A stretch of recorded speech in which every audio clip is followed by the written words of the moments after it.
few days I put up a video in regards to the possibility that Malaysian Flight 370 was abducted by a large UFO. We know some UFOs are over a mile wide, and we also know that the UFOs have the capability to shut down electronics, and that of course would cause the plane not to send out signals.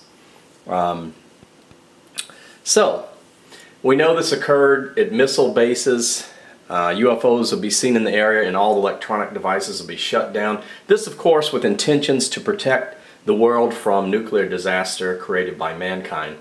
But this video you can see here, plane missing, Flight 370, UFO was Flight 370 abducted. It has over 29,000 views. In that video I explain some of the possibilities of how and why that might be the case. Of course now we're over a week into this plane missing, vanished, no trace of it anywhere. So that's when you have to think outside the box with other possibilities such as this. And feel free to see that video. I explain more about a possible theory that could have occurred in that video. Now tonight I'm focusing more on one possible location where this activity, if it was abducted, might have occurred, where some people might have witnessed something. And I focus on an area. I also want to mention that now, of course, the investigation is focusing on the pilots. And now if intelligence is known, intelligence agencies have known that the possibility of UFO abduction of this plane, they're going to try to, of course, divert your attention and focus on something other than that, naturally, because everyone knows that when there is a UFO that could even possibly crash, of course your helicopters come in. It's going to be declared an area that you can't go into, and everything's going to be kept as secret as possible. And that's obviously because some countries, of course, like the United States of America, wants to reverse engineer these UFO craft because they're very sophisticated, give us a huge advantage over other countries. But that's another story. I want to show you this. Of course, this is how you pronounce it, so I don't want to pronounce it wrong. Phuket. Phuket. Okay, there we go. Now, the area, this is interesting right here, Phuket, which of course, it's not far from Kuala Lumpur, and that's where the airplane took off from. And this area is in Thailand. And you can see this is interesting here. First I'll show you this.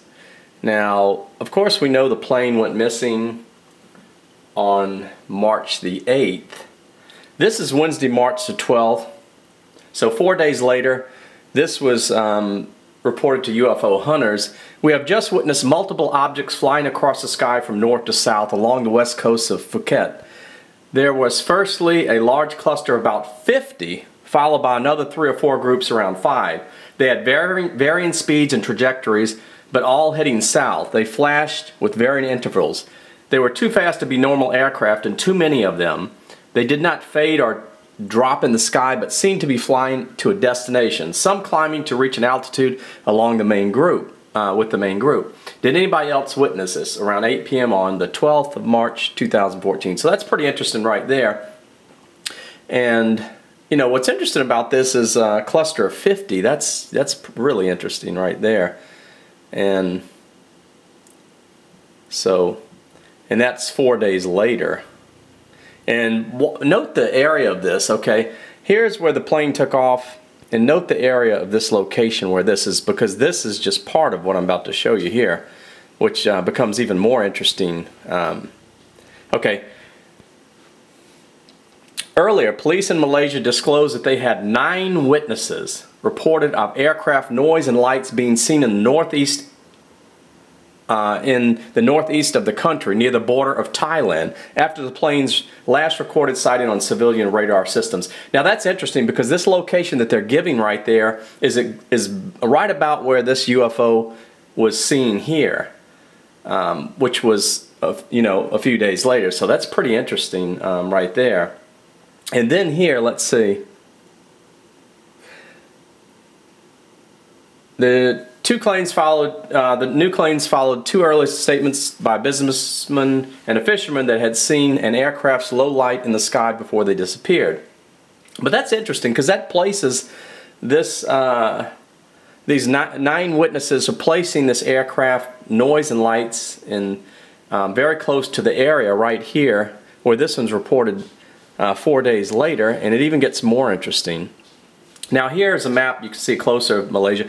There's Kuala Lumpur, and here is the area right here, Phuket, right there. See how close it is? These two areas right here. This is where the UFO was seen there, but this gets even more interesting here. Here it says, okay, it goes on to say again in this news story also, police in Malaysia have said that they had 9 witness reports of aircraft noise and lights being seen in the northeast of the country near the border with Thailand. See that, near the border with Thailand, after the planes recorded sightings on civil radar systems. Now see, that's what it's showing right here. That verifies it here. That's right there, border of Thailand. That's where Phuket is right there, and that's just a slight distance from where it took off in Kuala Lumpur. It looks like maybe about 300 miles or so. It's not that far. And what's interesting here is it goes on to say in this news report, which is even more interesting, listen to this. Air Force Chief Razali Daud said Air Force Defense radar showed an unidentified object at 2:15 a.m. about 200 miles northwest of Penang. That, I don't know if anybody's, that's really important right there. Air Force Chief Razali Daud said air defense radar showed an unidentified now, because that could obviously, it's unidentified, it could be UFO or, something else, object at 2:15 a.m. about 200 miles northwest of Penang. Now I'll show you here, that would put it, there's Penang right there. Here's Kuala Lumpur where the craft took off. There's Penang, and he says right here,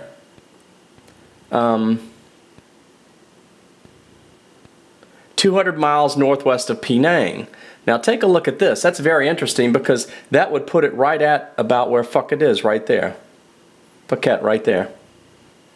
That would put it right there. So that's really interesting. I think this area should be focused on, possibility of, I don't know why it would be right there, but that seems to be really interesting. I mean, you've got, look at this, you've got 4 days later, you've got witnesses reporting like 50 types of UFOs right there in Phuket, and then you've got another 9 witnesses reporting in that same area that some type of aircraft or something with lights, and then you've got a right here they saying on radar unidentified object right in that same area. If you look at the map, it's in that same area of Phuket right there, Phuket. So pretty interesting. I don't know, that seems pretty solid right there. I think they should probably focus in on there and see what's going on there.